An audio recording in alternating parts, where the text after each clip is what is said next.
Dad. Well, I never thought it would be me, the black sheep of the family, that would be the one that would have to say goodbye to you on behalf of myself, David and Anita. I wanted to talk to you directly and let others listen, as I do believe that you would not have missed your going out party. I know you're close by and watching who shows up and what we say. David and I are heartbroken that we could not be there for you and Anita at this time, but COVID has changed the world as we know it. Otherwise, the both of us would have been there in a heartbeat for you, and especially Anita. Dad, there are so many memories that we have of you, and we wanted to just share a few highlights from myself. I won't ever forget you writing me writing you a letter from overseas, and you sending it back to me, marking all my spelling mistakes in red. Who does that? You did. The time you told us we couldn't use the air conditioning in 50-degree heat as it would use too much petrol. You told us to roll the windows down as it would be cooler than the air conditioning. No. Watching you read the dictionary from front to back, no one else I know does that, Dad. Only you. You trying to fix the hose at Toll Road and it spraying in your face. That was hilarious for us to watch, as you used to get so frustrated, and watching you swear and carry on was just priceless. Watching you have a run-in with a neighbour and flattening him up against your car in the driveway of Ronald Street. You getting drunk with Bob Link in Toll Road. You drove him home, and when you got home, Bob came out of the toilet and we realised you drove him home without him being in the car. Priceless. You doing a speech at my wedding and you telling the Kiwis, we have saying in Australia, if you don't root it, shoot it. They all loved you after this, Dad. You're a huge hit with the Kiwis. Only you would say that in a wedding speech. Your green car coming home in Toll Road and us kids bolting down to Tommy's house as we'd been watching TV. You would come home at 5 o'clock and put your hand on the top of the TV, and if it was warm, you knew we'd been watching TV. You giving me my first house deposit and also paying for my wedding dress and most of the wedding. You being an amazing public speaker. I remember saying to you, Dad, do you get nervous? And you said, Bob, I don't care if it's one person or 100. I think I got this gift from you.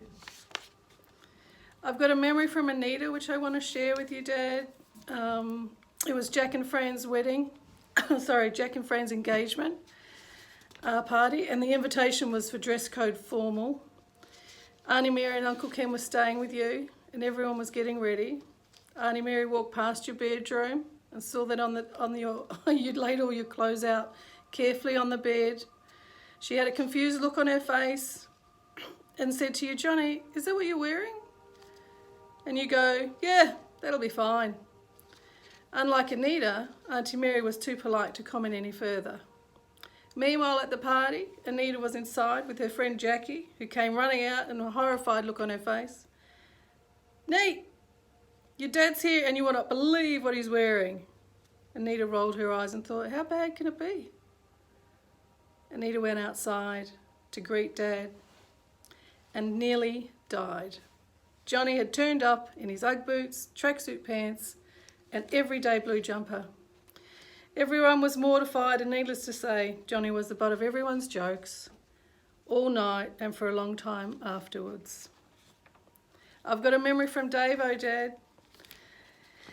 You weren't particularly fond of Davo's long hair and would often inform him he looked like a bloody fairy. His best reaction came when he decided to imitate Brad Smith and go with a reverse rat's tail and shaved head look, rat's tail in the front fringe. It was also referred to as sperm head. Within a week you couldn't take it anymore and you held Davo down and snipped off the rat's tail. Davo didn't exactly cooperate, and he ended up with a lopsided Astro Boy triangle instead. Dad, we want to thank you for all the laughs, humour and wit that you brought to our lives. You were the funniest and driest person we knew. No one could make us laugh the way you did. You drove us all crazy at times, as all dads do, but we always got over it and moved on. You were a tough bastard at times, but as our dad, you did your job. We are all strong, tough, determined, independent, with a huge amount of love for each other as siblings. And I know you are proud of us all in different ways.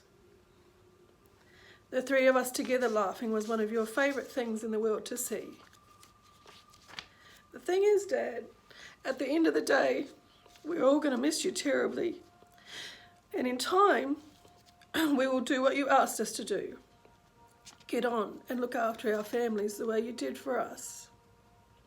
I cannot wait to see my brother and sister again so we can have a laugh together while looking at your folders full of jokes, favourite recipes and complete nonsense. I don't want us to say goodbye, Dad. I want us to say, see you later. I take peace in knowing that you are now with your mother, who we all know you loved and adored. As your oldest daughter, I promise to take care of Anita and David and be here for them whenever they need me. Be happy in your new world, Dad. Think of us and watch over us as you always be our dad. We will always need you to take care of us. Dad, you are in our hearts and memories and will never be forgotten. We will love you always and forever. Bub, Neat, and Dave. Bye, Dad.